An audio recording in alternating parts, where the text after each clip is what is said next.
merah putih. Keadilan juga harus merah putih dong. Nyawa saya taruhan. Kalau keadilan ini percuma Indonesia bubar. Bubarkan Indonesia. Merah putih saya pakai buat apa? Ada satu catatan, biar tidak ada luki yang lain, luki-luki yang lain. Ingat baik-baik. Seorang ayah berdiri dengan dada bergetar, mengenakan seragam yang selama ini dia banggakan. Tapi kali ini bukan untuk menjalankan tugas negara, melainkan untuk menuntut keadilan atas kematian anak kandungnya sendiri.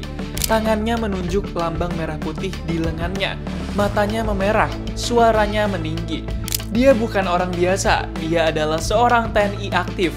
Di tengah emosinya, dia mempertanyakan arti pengabdian ketika seorang prajurit muda bisa kehilangan nyawa karena kekerasan, bukan di medan perang. Ucapannya tajam, bahkan menyentuh simbol negara yang selama ini dia junjung tinggi. Semua itu dia lontarkan demi satu tujuan, menuntut hukuman setimpal bagi pelaku yang diduga membuat anaknya kehilangan nyawa. Korban itu adalah Prada Lucky Cepril Saputra Namo, prajurit berusia 23 tahun yang kematiannya kini menjadi sorotan publik, yang mulai mempertanyakan apakah kematian Prada Lucky akan menjadi titik balik penegakan hukum di tubuh militer atau sekedar menambah daftar panjang kasus yang tak pernah benar-benar tuntas. Gak lama-lama, mari kita kupas tuntas fakta di balik kasus menghebohkan ini.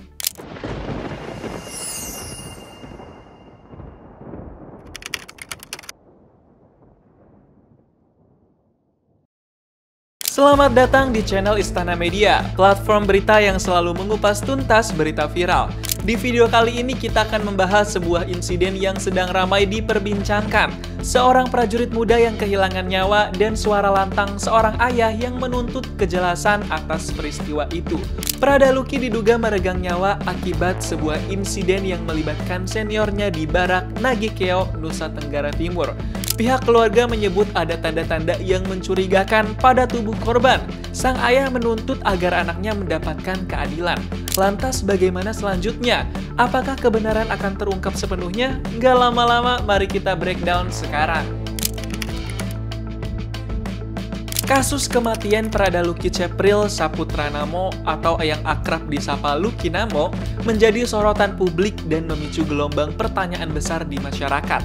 Lucky adalah seorang prajurit muda berusia 23 tahun yang baru saja resmi menjadi anggota TNI Angkatan Darat pada Juni 2025 lalu. Dia ditempatkan di Batalion Teritorial Pembangunan atau TP 834 yang baru bertugas di Waka Ngamere, Kabupaten Nagekeo, Nusa Tenggara Timur atau NTT. Dengan misi mulia membantu pembangunan di daerah tersebut. Kecintaannya pada dunia militer bukan datang tanpa alasan. Ayahnya, Sersan Mayor Christian Namo, juga merupakan anggota TNI AD. Menjadi seorang prajurit adalah kebanggaan keluarga, tapi nggak ada yang pernah menyangka masa tugas yang baru dimulai itu justru berakhir dengan kabar duka. Pada 2 Agustus 2025, Prada Lucky dilarikan ke RSUD Aeramo di Kecamatan Aesesa, Nagekeo. Ia langsung masuk ke ruang ICU karena kondisinya yang kritis. 4 hari bertahan di perawatan intensif. Tepat pada Rabu 6 Agustus 2025 pukul 10.30 WITA, Prada Lucky menghembuskan napas terakhirnya. Kepergiannya tentu saja mengejutkan banyak pihak, terutama keluarganya. Apalagi ditemukan juga berbagai luka yang mencurigakan pada tubuh korban.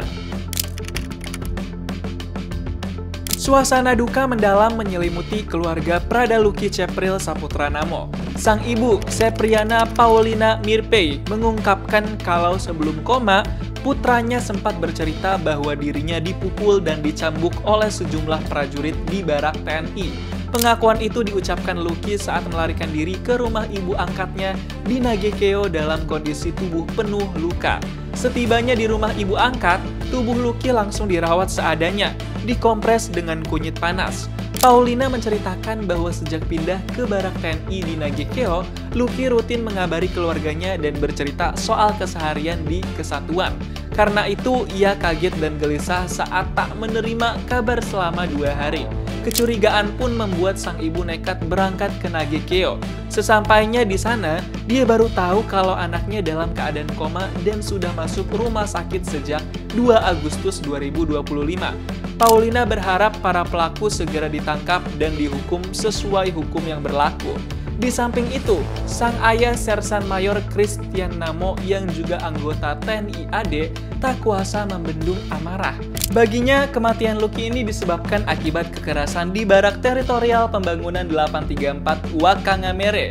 Dia menuntut keadilan dan bahkan mendesak agar seluruh pelaku dijatuhi hukuman mati. Hal itu dikonfirmasi oleh Dandim 1625 Ngada, Letkol Denny Wahyu Setiawan yang mengatakan kalau Lucky memang jadi korban kekerasan seniornya dan kasusnya tengah diselidiki oleh Subdetasemen Polisi Militer. Di sisi lain, Letnan 2 Ikrar Bakti membantah adanya luka sayatan di tubuh Lucky dan menyebut hasil otopsi sementara dipegang keluarga. Proses autopsi menyeluruh pada jenazah mengalami hambatan. RS Wirasakti tidak memiliki dokter forensik, sementara RS Bayangkara Titus Uli Kupang meminta surat rujukan sebelum pemeriksaan dilakukan. Situasi ini semakin memicu kemarahan dan kekecewaan keluarga. Jenazah Prada Lucky akhirnya dimakamkan di TPU Mapoli, Kecamatan Kota Raja, Kota Kupang, Sabtu 9 Agustus 2025 petang, dengan bendera merah putih sebagai simbol penghormatan. Tangis keluarga dan kerabat mengiringi kepergian prajurit muda itu ke peristirahatan terakhirnya.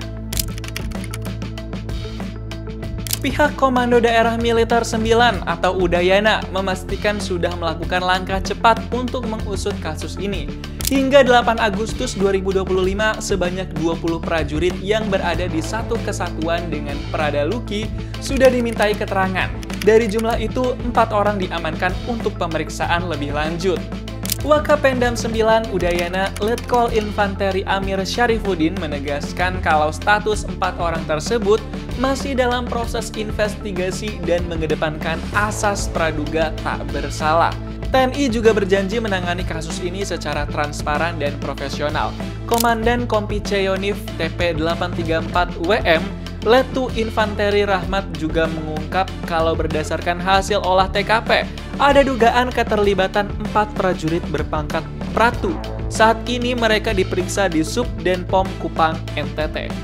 Kapendam Udayana, Kolonel Infanteri Chandra, menekankan bahwa tidak ada ruang bagi tindakan kekerasan maupun penyalahgunaan wewenang di tubuh TNI AD. Pangdam Udayana, Maijen TNI Pik Budiakto, bahkan sudah memberikan arahan tegas agar seluruh prajurit menjunjung tinggi profesionalisme dan kemanusiaan. Kasus ini juga mendapatkan perhatian dari Komisi 1 DPR RI. Anggota DPR Gafriel Putranto Novanto menegaskan kalau peristiwa ini harus jadi evaluasi menyeluruh di tubuh militer dan meminta agar penyelidikan dilakukan secara objektif dan transparan. Lalu bagaimana respons Presiden? Dalam amanat di Pusat Pendidikan dan Latihan Pasukan Khusus Kopassus di Batu Jajar, Jawa Barat, Presiden menekankan pentingnya pembina prajurit dengan cara yang benar. Saya titip saudara-saudara sekalian, jaga pasukanmu sebaik-baiknya, bina anak buahmu sebaik-baiknya. Anak buahmu adalah bagaikan anak kandungmu sendiri. Pimpin dengan baik, jaga mereka dengan baik, latih mereka dengan baik, latih mereka dengan keras, tapi tidak dengan kekejaman. Kasus kematian Prada Lucky memberikan banyak pelajaran penting bagi kita semua, terutama bagi institusi militer dan masyarakat luas. Pertama, pentingnya menjaga disiplin dan profesionalisme di lingkungan TNI. Setiap anggota harus dihargai dan dilindungi, tanpa ada kekerasan atau perlakuan tidak adil. Lingkungan yang sehat akan membuat prajurit bisa bertugas dengan baik dan aman.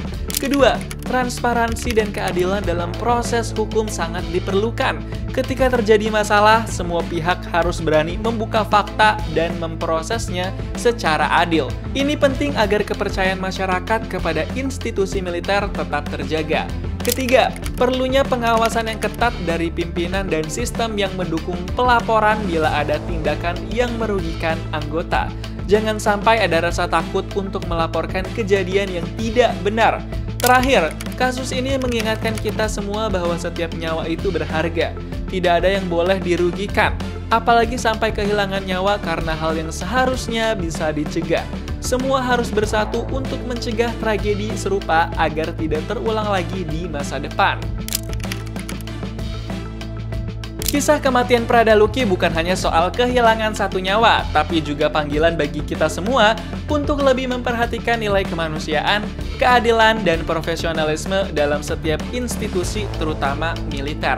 Semoga kejadian ini menjadi pelajaran berharga dan mendorong perubahan yang nyata, agar tidak ada lagi keluarga yang merasakan kehilangan pahit seperti ini. Gimana menurut kamu? Apa yang sebenarnya harus dilakukan supaya kasus seperti ini tidak terulang lagi? Tulis di kolom komentar ya. Jangan lupa subscribe, like, dan share video ini. Pastikan juga untuk nyalakan notifikasinya agar kamu nggak ketinggalan konten breakdown selanjutnya.